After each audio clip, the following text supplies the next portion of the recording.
Merci beaucoup Blaise. Bonjour à tous. Une foi grandissante. Par le passé, on a eu plusieurs messages sur la foi ici, notamment avec Blaise, mais aussi avec nos amis Yves et Sabine Duprat. Et en fait, ce message ce matin, c'est dans la continuité. Donc, un petit rappel. Qu'est-ce que la foi? Il y a une définition dans la Bible, dans Hébreux 11, verset 1. La foi est une façon de posséder ce qu'on espère. C'est un moyen d'être sûr des réalités qu'on ne voit pas. Que de richesse dans ce verset. Posséder ce qu'on espère, être sûr, réalité. À plusieurs reprises, Jésus avait dit à ses disciples que leur foi était bien petite. Et notamment une fois, c'était quand ils étaient dans la barque. Après une longue journée de ministère, ils avaient pris une barque pour se déplacer. Et Jésus s'était endormi. Et à ce moment-là, une grande tempête s'est levée. Et à tel point que les disciples ont eu peur de mourir. Et ils ont réveillé Jésus. Oui, voilà, merci. Les disciples ont eu peur de mourir, donc ils ont réveillé Jésus.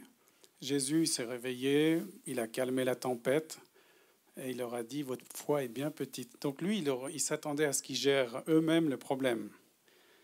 Donc ils ont pris conscience que leur foi devait grandir.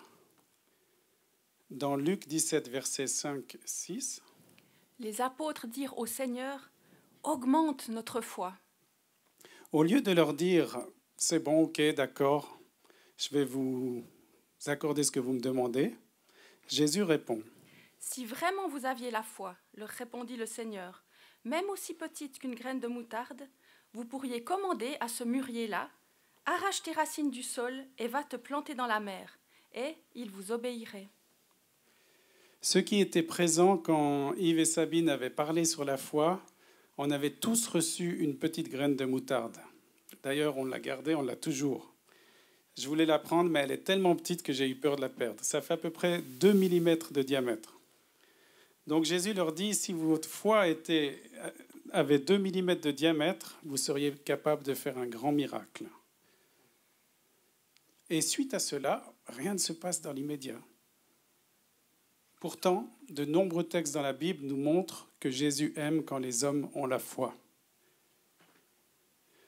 On a un premier exemple, c'est le centenier romain. Donc il y avait l'armée romaine qui occupait Israël à l'époque. Et un centenier avait entendu parler de la réputation de Jésus et il avait un serviteur très malade. Donc il a fait envoyer des hommes pour chercher Jésus pour lui demander de guérir son serviteur.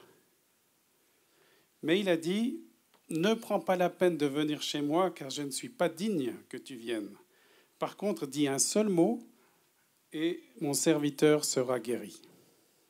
Luc 7, versets 9-10.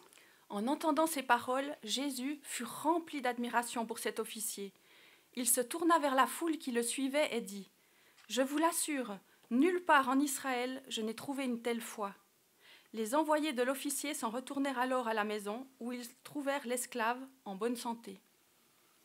Il y a un autre exemple aussi avec une personne étrangère, cette fois-ci c'est une femme, qui a sa fille qui est très malade et elle a entendu parler de Jésus, alors elle vient vers lui, elle le supplie, « Guéris ma fille, s'il te plaît ». Puis au début, Jésus reste silencieux, puis après il fait mine de ne pas vouloir l'exaucer. Il dit, je suis d'abord venu pour les gens d'Israël et puis les autres, ça sera après.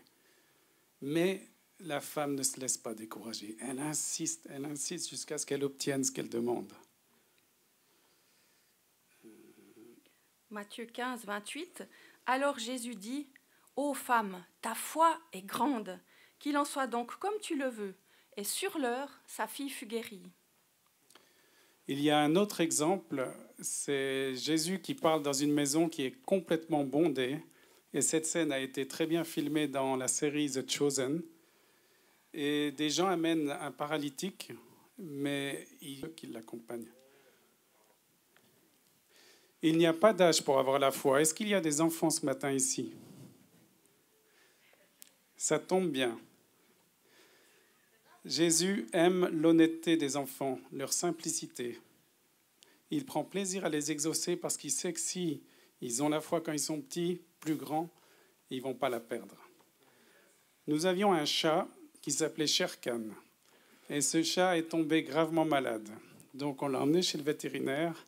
Et là, le vétérinaire nous a dit, je suis désolé de vous dire, mais votre chat, ses reins ont cessé de fonctionner, il va mourir. Et on lui a dit, ça tombe pas très bien parce qu'on part en France en week-end là et on est un petit peu pris de court. Et il nous a dit, mais si vous voulez, vous me le laissez. Comme ça, s'il meurt pendant le week-end, il ne sera pas tout seul. Donc on est parti et j'avais pas le courage de prier pour ce chat.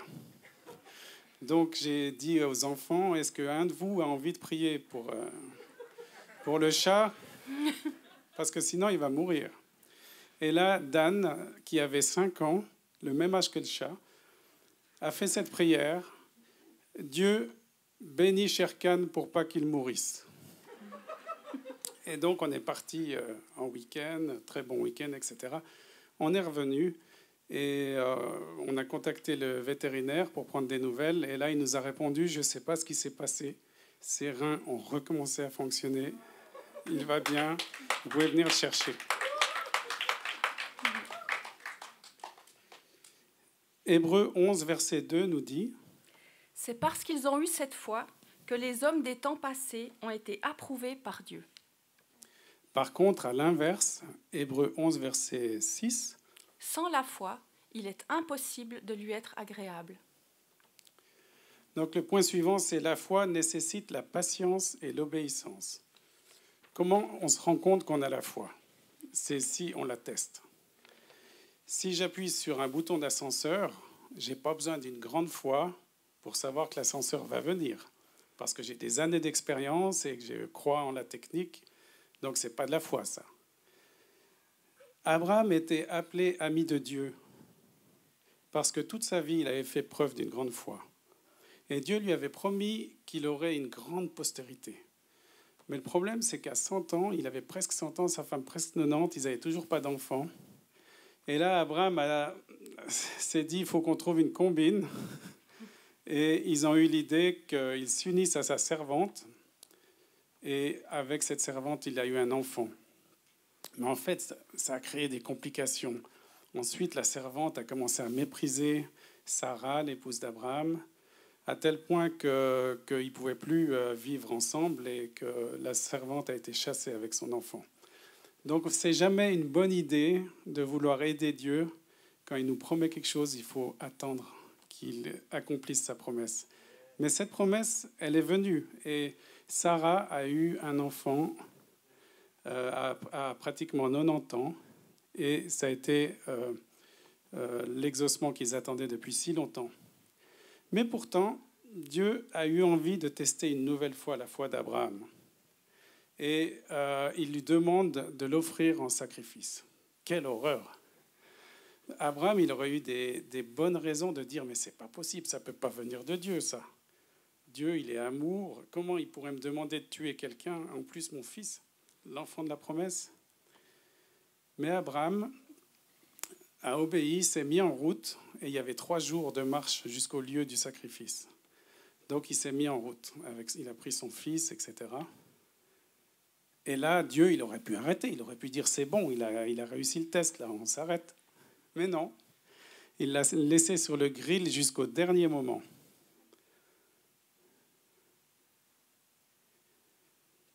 Genèse 22, verset 12.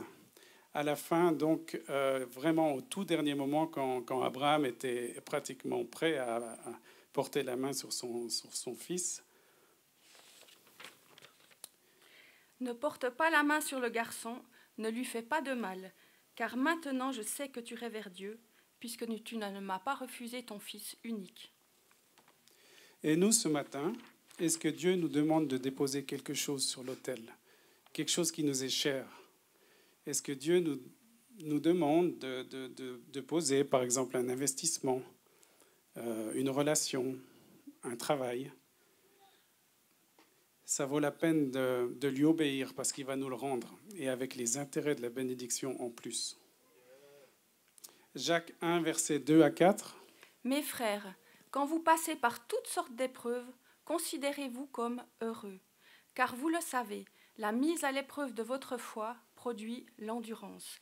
Mais il faut que votre endurance aille jusqu'au bout de ce qu'elle peut faire pour que vous parveniez à l'état d'adulte et soyez plein de force, des hommes auxquels il ne manque rien.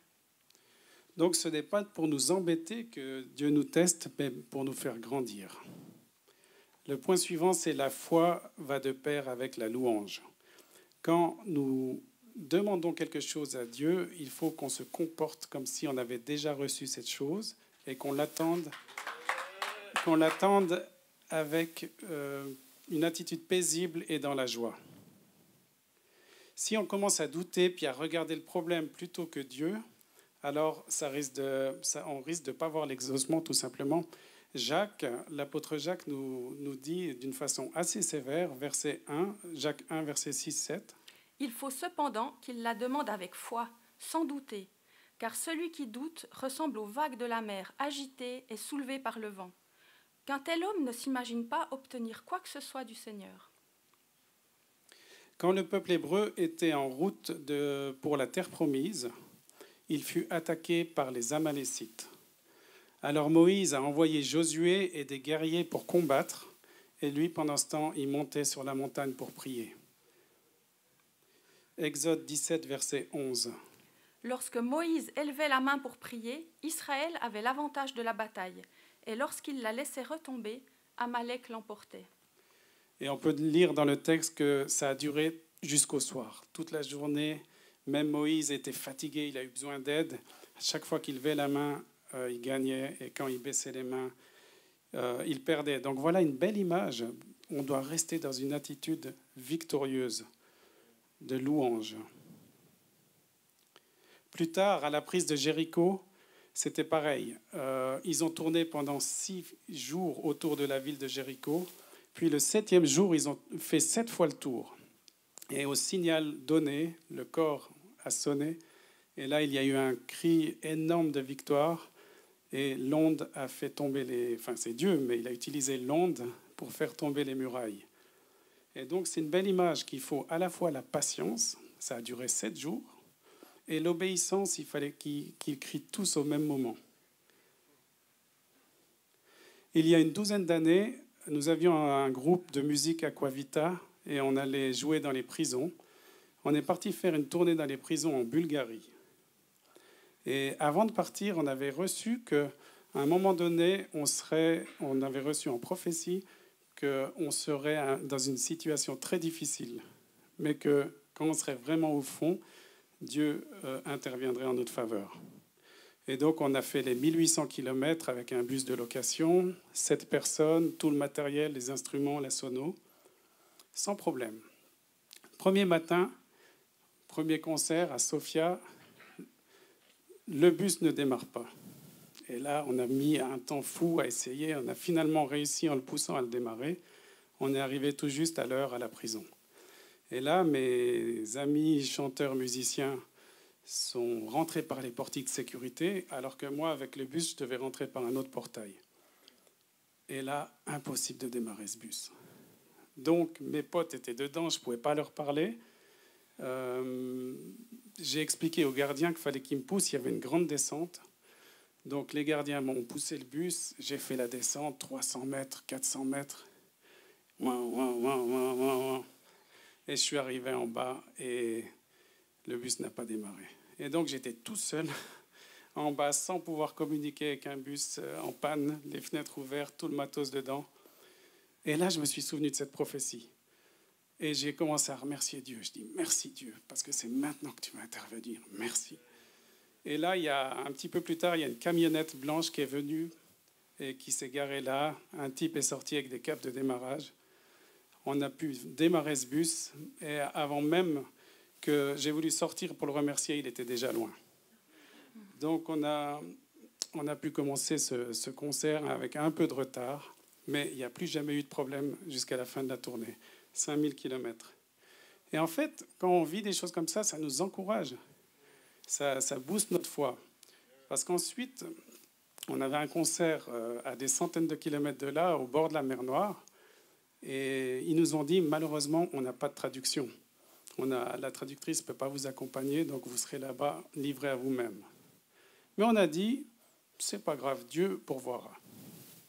On est descendu jusqu'à la mer Noire, et là, on s'est dit, comment Dieu va-t-il intervenir? Et il se trouve que l'assistante sociale était une ancienne joueuse de basket. Elle avait joué au club de Mulhouse, et elle parlait parfaitement bien le français. Donc, elle a pu nous traduire. C'était encore mieux, parce qu'avant, on passait par l'anglais. Donc, on faisait double traduction, tandis que là, on faisait une simple traduction. L'Éternel pourvoira. J'en viens au point central. La foi doit grandir non seulement en puissance, mais en maturité. Que se passe-t-il quand Dieu dit non? Ou bien pire, quand il ne répond pas? Est-ce que ça vous est déjà arrivé? Jacques 4, versets 2, 3.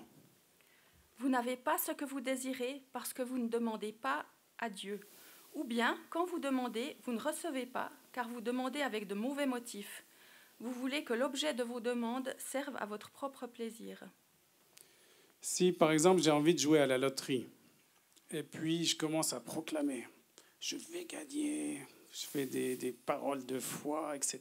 Je proclame tout ce que vous avez demandé, croyez que vous l'avez reçu, etc.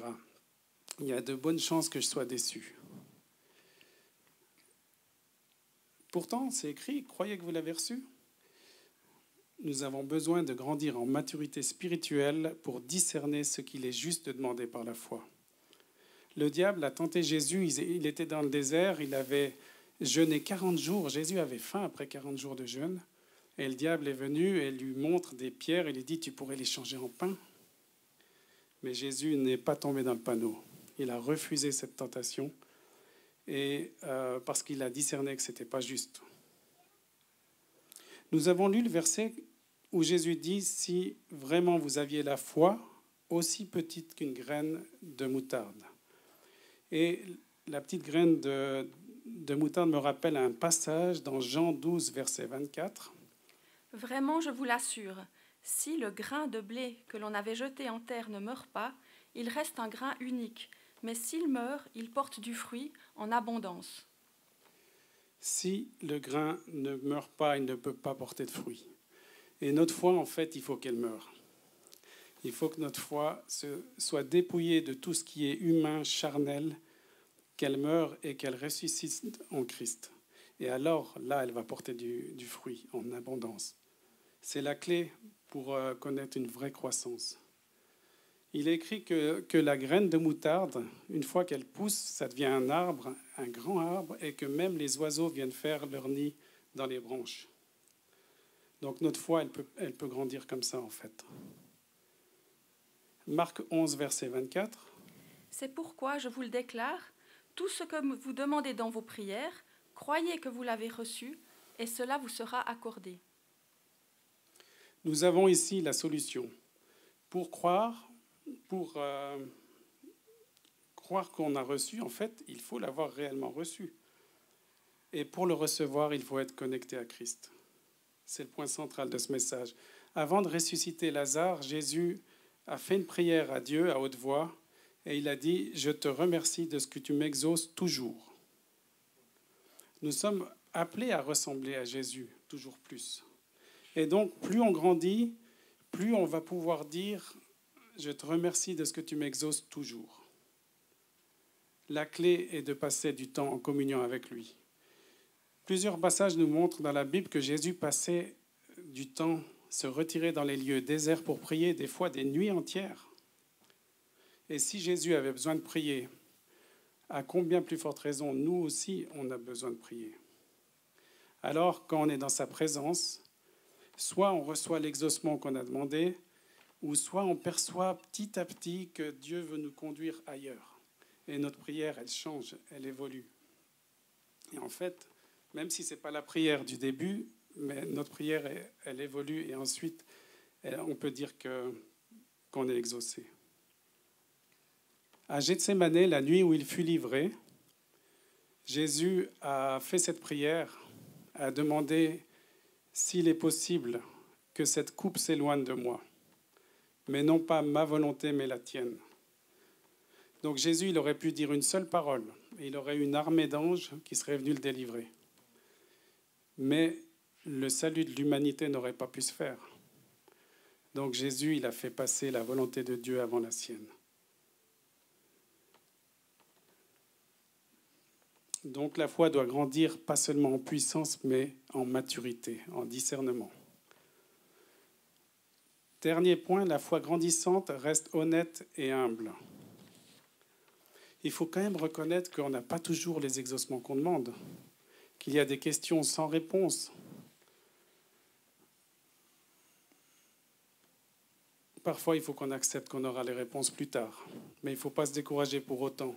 Même l'apôtre Paul, il a fait une prière persistante et Dieu lui a juste dit « Ma grâce te suffit ».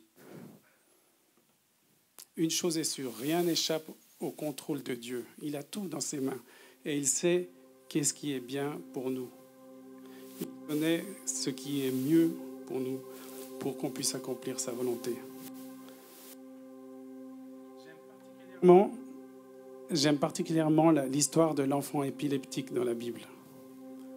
C'était terrible. Il y avait un enfant, il se roulait par terre, il écumait et il se jetait dans l'eau, parfois dans le feu. Manifestement, il avait un mauvais esprit qui voulait le faire mourir. Et les parents étaient découragés. Et quand Jésus est passé à proximité, le papa a supplié Jésus. Il lui a dit, si tu peux faire quelque chose, aie pitié de nous, viens-nous en aide. Jésus répond, tout est possible à celui qui croit. Et là, le Père va prononcer des paroles extraordinaires. Marc 9, verset 24.